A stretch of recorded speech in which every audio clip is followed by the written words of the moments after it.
E aí galera, bem-vindo à Sala Jovem. Esse é o nosso novo canal que nós vamos estar aqui com vocês. E nesse primeiro vídeo nós vamos iniciar o nosso estudo da lição. Nós vamos iniciar o estudo da lição.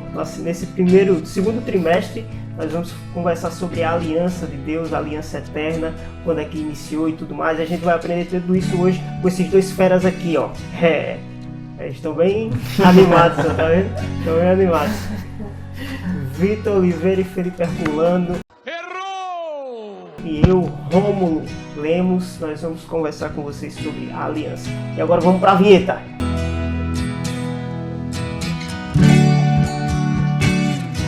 Nesse segundo trimestre nós vamos estudar essa lição, aliança, o eterno concerto de Deus com o seu povo. E nessa primeira semana o tema é a aliança eterna. Então nós vamos conversar um pouco sobre isso. A ideia é ajudar você no estudo da lição, ajudar a sua classe, ajudar o seu PG, para que a gente possa comentar junto. Comenta aí nos comentários. Comenta aí nos comentários. Coloca aí nos comentários se você tem alguma dúvida, se tem algo a acrescentar. Pode fazer perguntas aí, e aí qualquer coisa, se a gente não souber, a gente pergunta para alguém que sabe, beleza? Então, mas vamos lá, vamos dar início. O texto da lição, ela se encontra lá em Isaías, são 4 capítulos, então aconselho muito você ler os 4 capítulos, são dos capítulos 24 ao 27 de Isaías, e eu queria saber de vocês, o que é que esse texto traz para a gente em relação à aliança, o que é que ele fala sobre a aliança? Bom, no trimestre passado, né, a lição de adultos tratou sobre o livro de Isaías, estudou todo ele. E essa parte em especial, esse bloco de 4 capítulos, ele vem nada mais nada menos fazendo o que Isaías estava fazendo desde o início, chamando a atenção do povo para voltar para Deus. E aqui, de uma forma muito especial, acontece o que alguns chamam de o Apocalipse de Isaías. Porque se você ler os 4 capítulos que a lição propõe, você percebe que há muitas semelhanças com o Apocalipse. E dentro desse contexto todo, Isaías estava chamando ao povo a voltar para Deus, e ele faz a advertência, né? Ele mostra o que foi que o povo fez. E não é só no contexto do povo de Israel, a Bíblia deixa isso muito claro no contexto de toda a terra. Assim como, se vocês acompanharem comigo, a leitura do capítulo 24, o verso número 5, diz o seguinte: na verdade, e aí onde eu disse, a terra está contaminada por causa dos seus moradores, porquanto transgridem as leis, violam os estatutos e quebram a aliança eterna. Por isso, a maldição consome a terra e os que habitam nela se tornam culpados. Por isso serão queimados os moradores da terra e poucos homens restarão. Você percebe que foi daqui onde o termo, né, aliança eterna, que dá título à lição dessa semana. Essa aliança eterna, Isaías está dizendo que o povo da terra, os moradores da terra, quebraram essa aliança, transgrediram as leis e quebraram essa aliança. Entretanto, no meio de tudo isso, ele mostra que Deus ainda está chamando o povo para retornar essa aliança. E é isso que nós vamos ver durante essa semana. E aí eu queria saber de vocês como é que funciona essa aliança, como é que nós, adventistas, enxergamos a questão da aliança comparado com outras denominações. Isso é muito interessante a tua pergunta, porque hoje no seu protestante existem 2 correntes, né, de interpretação, de compreensão das alianças principais, né? Existem a nossa compreensão, que é uma compreensão que a gente chama de aliancista, né? Como é que nós cremos? E é nesses termos que a gente vai estudar o restante das lições, né? Nós cremos que existe uma aliança apenas, né? Isso o apóstolo Paulo vai falar quando fala do sangue da aliança eterna em Hebreus, né? E o próprio Isaías, que a gente acabou de ler aqui com Felipe, fala da aliança eterna.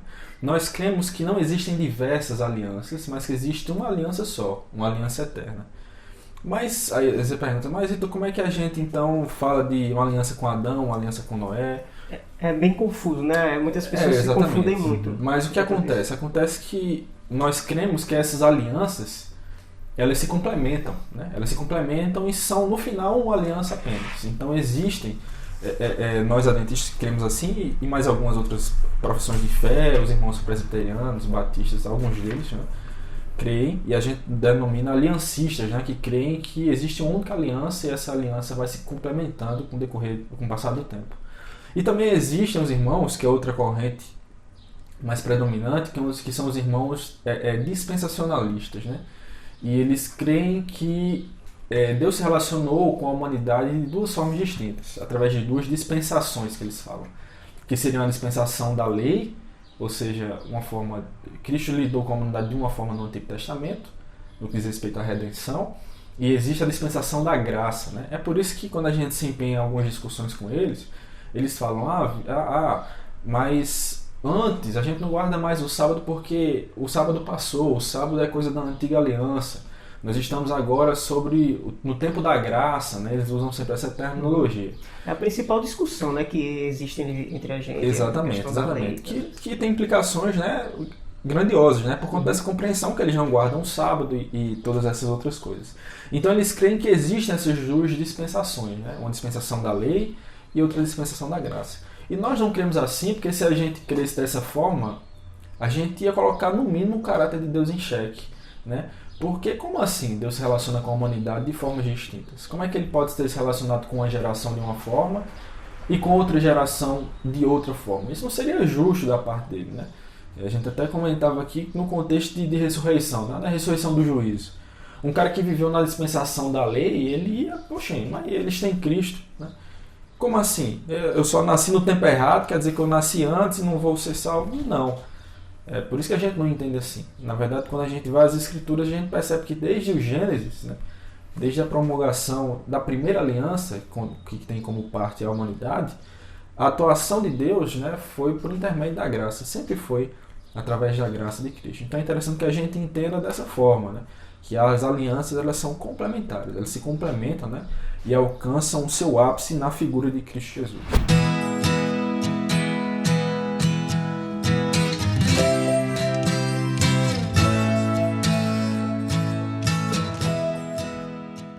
Quais são os principais personagens que participam dessa aliança eterna?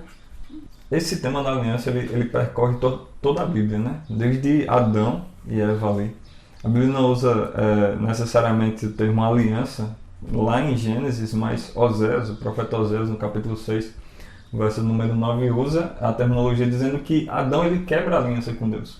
Isso fica muito bem claro porque ao criar o homem e a mulher ali, o primeiro casal, Deus firmou uma aliança com eles. E ali essa aliança foi quebrada. Após isso nós temos Noé, que Deus firma uma aliança com Noé, onde tem um principal símbolo ali o arco-íris. Depois de Noé nós temos Abraão, como também temos um símbolo da aliança ali, que no caso é a circuncisão. E depois existe o povo de Israel. Deus também estabelece uma aliança com eles após a libertação ali do Egito, em que essa aliança fica conhecida como a aliança mosaica, né? A antiga aliança. Então, basicamente essas alianças que acontecem ali no contexto do Antigo Testamento. E por fim, tanto Jeremias como o próprio Cristo falam de uma nova aliança, que está acontecendo agora através de Cristo Jesus. Então, basicamente são essas alianças que a Bíblia fala. E como foi dito antes, elas se completam, elas não se excluem. A questão agora fica, qual o propósito dessa aliança, como foi que ela surgiu? E a gente sabe que ela é eterna, mas ela teve um ápice, assim, onde ela chegou. Qual a função disso? Essa aliança, como eu disse, ela percorre toda a Bíblia porque é um modo de Deus lidar com a humanidade. Mas esse termo, aliança, ele não necessariamente ele foi novo, inaugurado ali nas Escrituras. Na verdade, isso fazia parte da cultura do Antigo Oriente, onde eles havia essa aliança entre suzeranos e vassalos. E aí Deus se apropria disso para fazer uma aliança com o seu povo. E o que é uma aliança? Firmar a aliança, uma expressão técnica, significa a mesma coisa de cortar uma aliança. Que é o que acontece. Normalmente as alianças eram feitas com animais, colocavam animais estendidos e partiam esses animais ao meio. O que era que isso significava? Nós estamos aqui firmando um acordo. O acordo precisaria ser de duas partes, né? Entre duas partes. Estamos aqui firmando um acordo e se eu não cumprir a minha parte no acordo, que aconteça comigo, que aconteceu com esses animais. Eles sejam retalhados, eles sejam cortados ali ao meio.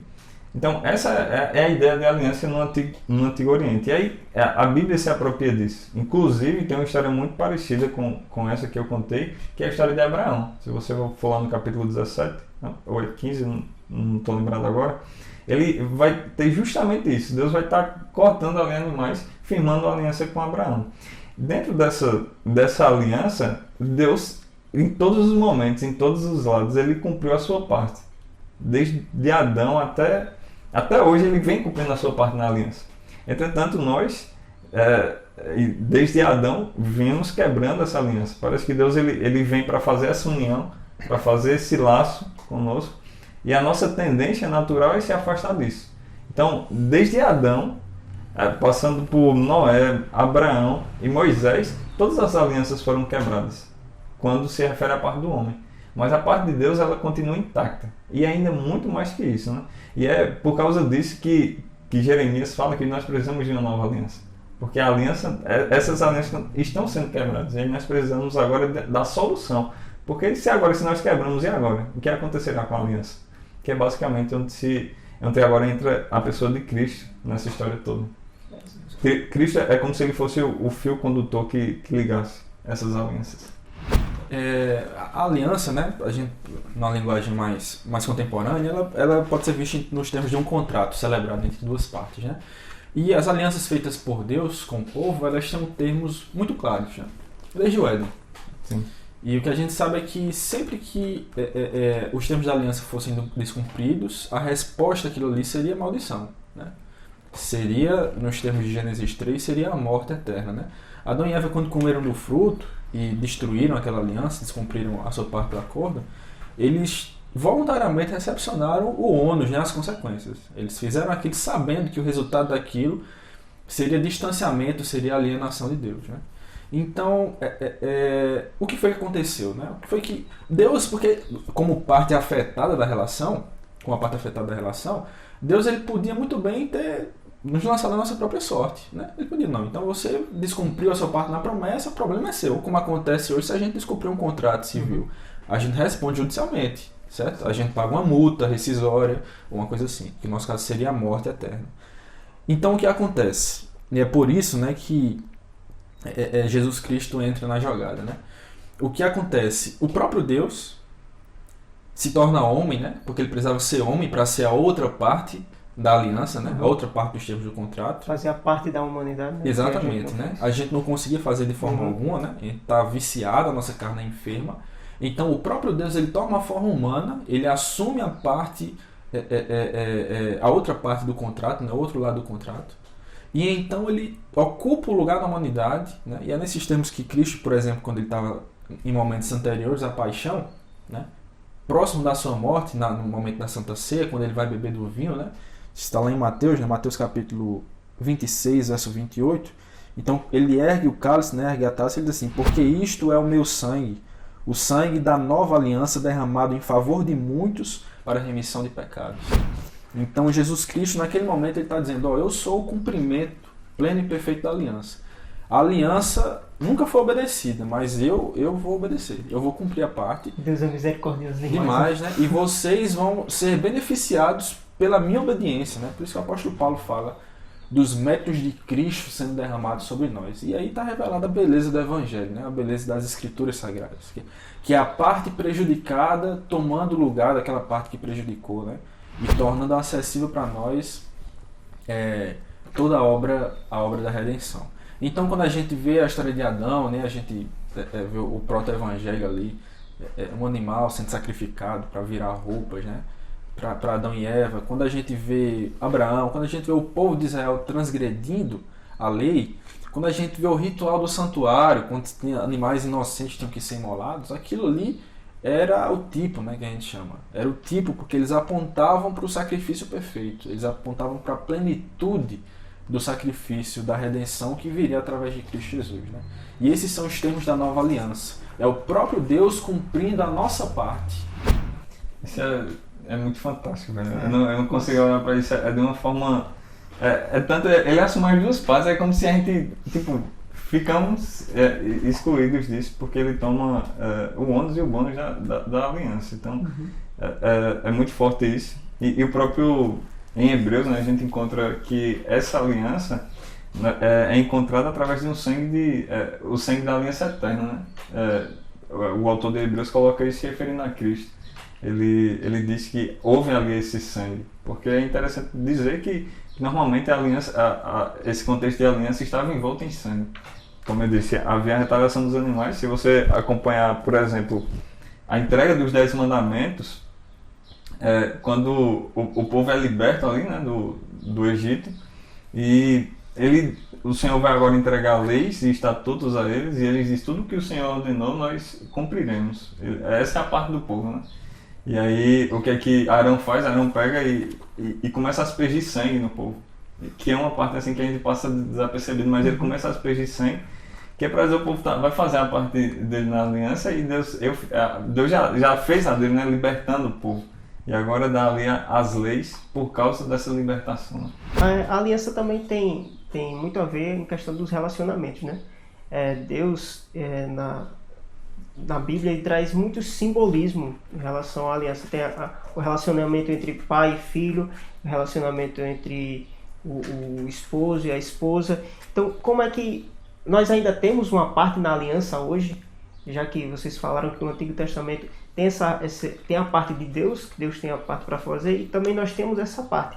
Nós acabamos de falar que Deus também assumiu a nossa parte. Mas hoje, nós ainda temos algo a fazer em relação aos nossos... A aliança tem algo a ver com nossos relacionamentos e tudo isso? Sim, com certeza, né? Em primeira instância, né, e mais importante, mas que alcança todos os nossos relacionamentos, é o nosso relacionamento com Deus, né? Por conta da nova aliança, por conta do sacrifício de Cristo na cruz do Calvário, da redenção, nós temos a obrigação de responder essa aliança em amor, através da obediência, né? Lá em Êxodo 20, no comecinho o texto que antecipa os 10 mandamentos, né, a entrega das tábuas, nós temos Deus falando com o povo de Israel, e ele diz o seguinte: e Deus falou todas estas palavras: eu sou o Senhor teu Deus, que te tirou do Egito, da terra da escravidão. E só então ele começa a falar das leis, dos mandamentos propriamente ditos. O que é que isso explica? O que é que isso ensina pra gente? Ensina que a guarda da lei, a resposta da lei em amor, ela é um evento pós-redenção. Ela vem depois da salvação. Ela é a resposta do cristão à aliança eterna que foi cumprida na cruz do Calvário, né? Então, o que diz respeito a Deus, qual é o nosso papel? É respondê-lo em obediência, em amor. A gente olha para a cruz do Calvário e diz: caramba, Cristo fez tudo isso por nós. Ele tomou o nosso lugar, ele levou a nossa culpa. Então a única coisa que eu posso fazer, né? E a gente faz mal isso, né? Bem mal. A única coisa que eu posso fazer é responder a esse amor tão grande, né? Obedecendo às suas leis, honrando o pai e a mãe, guardando o sábado e todas as coisas que a gente já conhece. E esse relacionamento com Deus naturalmente deságua no nosso relacionamento com o próximo também, né? Quando a primeira aliança, né, que envolvia necessariamente a humanidade, foi quebrada, lá em Gênesis capítulo 3, as relações humanas também foram afetadas, né? Porque eles viviam num ambiente de perfeita harmonia. Não só os humanos envolvidos ali, Adão e Eva, mas como os animais também. Eles estavam submissos, né? As frutas também, elas nasciam no tempo. Mas quando o pecado entra no mundo, a relação de Adão e Eva ficou conturbada, né? Sim. Você pode ver, né? Assim, logo quando Deus vai em busca deles, né?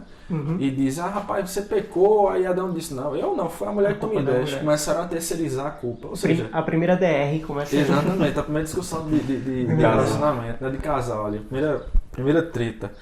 Chegou, alcançou eles imediatamente, porque essas são as implicações da quebra da aliança, do distanciamento, da alienação de Deus, né? E Adão também perdeu o domínio que tinha sobre a criação. Ele pegava no pomar com a maior facilidade, e agora ele tinha que capinar, ia ter espinho, ia ter abrolhos, exato, ia ter que gastar energia efetivamente para conseguir extrair a comida. Então, com o descumprimento da aliança, todos os nossos relacionamentos são afetados, né? E logo depois tem o primeiro homicídio, né? Exatamente. O irmão matando outro irmão. E o próprio profeta Isaías, né, que a gente falou no começo, ele estava inserido num contexto ali de opressão, né? De opressão civil. Os ricos oprimiam os pobres, né? Não ajudavam os órfãos, não ajudavam as viúvas. Então, veja só, existem implicações na nossa vida cotidiana quando nós descumprimos a nossa parte na aliança, né? Então, é por isso que o estudo da aliança não diz respeito apenas ao nosso relacionamento com Deus propriamente, mas diz respeito ao nosso relacionamento com os nossos pares, né? Com os nossos amigos, com a nossa esposa, namorada, com os nossos pais. Tudo isso aí, porque quebra da aliança significa um afastamento, um distanciamento da fonte do amor, da fonte da virtude, né? Isso a gente consegue inferir isso no Gênesis, por exemplo, mas quando Deus faz a aliança já com o povo, isso fica muito claro, porque inclusive existe, depois da entrega da aliança, um contexto de bênção e maldição. Então, Deus está todo o tempo oferecendo essas bênçãos, e o mais interessante de tudo, tem um texto que eu acho bastante interessante relacionado a esse contexto de bênção, relacionado à aliança, que é em Levítico 26. Quando Deus está falando ali da aliança que ele fez com o povo, e aí a partir do verso 3, o subtítulo da minha Bíblia diz assim: bênçãos decorrentes da obediência. Então, se você obedecer, você vai ter isso. E o que é que você vai ter? De fato, a bênção é o que está no verso número 11. A partir do verso número 11. Porém, o meu tabernáculo no meio de vós, e a minha alma não vos aborrecerá. Andarei entre vós e serei o vosso Deus, e vós sereis o meu povo. Eu sou o Senhor vosso Deus, que vos tirei da terra do Egito, para que não fosseis seus escravos. Quebrei os timões do vosso jugo, e vos fiz andar eretos. Aí você pergunta, então quer dizer que se eu obedecer eu vou ter isso. Só que se você entender o contexto que estava acontecendo, o povo já tinha isso. Antes da obediência deles, Deus já tinha um tabernáculo de Deus. Já estava presente. Já estava presente com o povo, já estava andando desde do deserto lá, Deus já estava andando com o povo. Então, outros já tinham libertado do Egito. Então, todas as bênçãos que eles iriam receber da obediência, parece que eles recebem antes da própria obediência. Então, é esse sinal que Deus vem mostrando sempre. A parte dele está muito bem cumprida dentro da aliança. Muito bem cumprida. A parte que deixa a desejar é sempre a nossa. Impressionante. Como é que a gente pode harmonizar, vamos dizer assim, a questão da lei e graça? Porque é bem claro que no Antigo Testamento havia a graça sim, mas a lei ela tinha um foco a mais. E quando chegamos em Cristo, ele cumpriu tudo aquilo, mas ainda temos a lei hoje em dia. E como é que nós podemos ligar essas duas coisas? Eu acredito que há uma confusão quando se trata dessa questão de lei e graça, justamente pela má compreensão da lei. Você tende a errar nessa compreensão, você vai ter totalmente algo distorcido, até mesmo do que é a aliança. Então, a lei ela precisa ficar muito bem clara qual o papel dela. E tem um texto de Deuteronômio, capítulo 4, onde um dos principais textos mostra um dos papéis principais da lei no Antigo Testamento. Muitas pessoas dizem o papel da lei no Antigo Testamento era para a salvação. Será? Lá em Deuteronômio capítulo 4, verso número 5, olha o que é que diz. Aqui nós sabemos, né, Deuteronômio ele está fazendo a repetição da lei, né? Moisés está passando as últimas instruções para o povo antes de adentrar a terra. E olha o que é que diz Deuteronômio capítulo 4, verso número 5. Eis que vos tenho ensinado estatutos e juízos como me mandou o Senhor, meu Deus, para que assim façais no meio da terra que passais a possuir. Guardai-os, pois, e os cumpri-os, pois isto será a vossa sabedoria e o vosso entendimento perante os olhos dos povos, que ouvindo todos esses estatutos dirão, certamente, este povo é gente sábia e inteligente. Pois que grande nação há que tenha deuses tão chegados assim como o Senhor, nosso Deus, todas as vezes que o invocamos. Verso número 8. E que grande nação há que tenha estatutos e juízos tão justos como toda esta lei que eu hoje vos proponho. Você percebe que Moisés está dizendo para o povo que o motivo deles obedecerem não é para eles algo relacionado à salvação. Você percebe que Moisés apresenta para o povo o motivo da obediência é a missão. O povo de Israel estaria cumprindo a missão de Deus, que era mostrar quem era o Senhor e a justiça de Yahvé. Então, esse era um dos papéis principais da lei no Antigo Testamento. Era missiológico, não era redentivo, como muitas pessoas falam, né? Mostrar para os outros povos quem era o Deus de Israel. A justiça de Deus, justamente. E é basicamente isso que Cristo vem fazer, né? Cristo ele vem para cumprir essa lei e mostrar de fato como fazer isso. Então, para mostrar para os povos de fato qual o caráter de Deus. Então, Cristo ele faz isso na sua vinda à Terra. É bem interessante deixar isso bem claro. Como eu disse, o fato de você entender mal a lei traz com que você possa cometer aberrações teológicas. Por exemplo, depois que Cristo faz o sacrifício, né? Muitas pessoas, como o Vitor falou, dizem: nós estamos no tempo de graça. Sim, porque estamos agora no tempo de graça, não há mais lei. Agora nós podemos viver nossa vida libertina do jeito que nós queremos. Podemos adorar imagens. Fazendo o que quiser. Podemos matar. Não é isso. Cristo nos libertou do pecado. Paulo, inclusive, diz: por que agora nós vamos correr para o pecado de novo? E o que é que diz aquilo que é certo e errado? A lei. A lei mostra o que é o pecado, né? Então é bem interessante a gente ter isso em mente. A compreensão da lei faz com que a gente possa compreender todo esse pano de fundo de fé e graça também. É interessante a gente parar para refletir acerca da natureza da aliança, né, das partes envolvidas. Quando a gente olha para Deus, a gente percebe que na verdade Deus ele tem tudo, né? Ele não precisa absolutamente nada em nós, né? de nós, né? Ele não precisa. Se ele precisasse de alguma coisa das suas criaturas, ele não seria Deus, não poderia se arrogar a Deus. Deus é completo em si. A Trindade vive em perfeita harmonia, né? E existe amor, existe sinergia na Trindade. A Trindade é completa em si mesma. Então, quando Deus propõe uma aliança com a humanidade, a sua intenção é trazer prazer à humanidade, né? Quando essa aliança é celebrada, quando esse contrato é celebrado, ele tem em mente o bem-estar da humanidade, né? É interessante que a gente veja isso, né? Que fazer parte desse contrato, celebrar esse contrato com Deus, se apropriar dos benefícios da nova aliança, na verdade não é uma oneração, não é um prejuízo, não é um fardo, na verdade é uma bênção, né? É uma bênção se apropriar do sacrifício de Cristo na cruz do Calvário. É uma bênção poder participar da aliança com quem criou todas as coisas, né? Quando a gente passa a enxergar as coisas nesses termos, e enxergar que nós só temos a ganhar quando a gente participa desse contrato, então nós começamos a enxergar as coisas de uma forma diferente, né? A gente começa a enxergar as coisas do ponto de vista de Deus. E então as coisas passam a fazer mais sentido também. Então, para concluir, a pergunta que fica e aí? Essa questão aí da aliança, o que é que influencia a nossa vida? O que é que tem a ver com a gente? O que vocês podem dizer aí pra gente? E aí, Felipe? Vai tu. Então deve ser algo difícil, hein?